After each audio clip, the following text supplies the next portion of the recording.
اطار الاستعدادات اللي كتعرفها بلادنا استضافه بطولات كاس العالم لكره القدم 2030 الى جانب كل من البرتغال واسبانيا.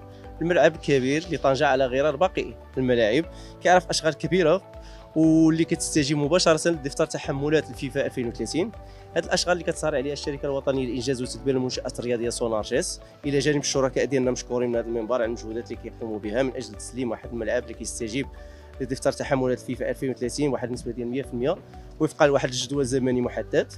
هذه الاشغال اللي كتمحور اساسا في ازاله حلبات العاب القوى، الشيء اللي غادي يعطينا واحد الزياده مهمه في الطاقه الاستيعابيه ديال الملعب اللي غيصبح من اكبر الملاعب بلادنا وافريقيا.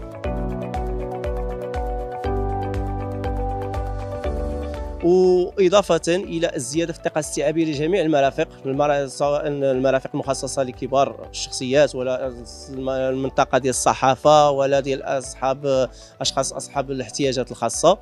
ويعرف الملعب ايضا التغطيه بشكل تام، حيث الملعب غادي يصبح مغطى بشكل بنسبه 100%، اضافه الى تثبيت كراسي على مستوى مدرجات الملعب اللي كتستجيب للمعايير الدوليه 2030.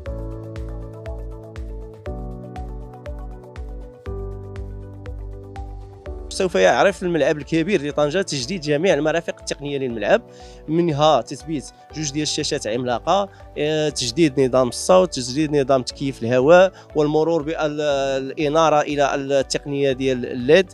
اضافه الى هذه الاشغال هذه غادي يعرف واحد التهيئه خارجيه، يعرف الملعب الكبير لطنجة تهيئه خارجيه للملعب اللي غادي تعرف واحد الزياده في عدد المرافق، عدد المواقف ديال السيارات واحد النسبه كبيره.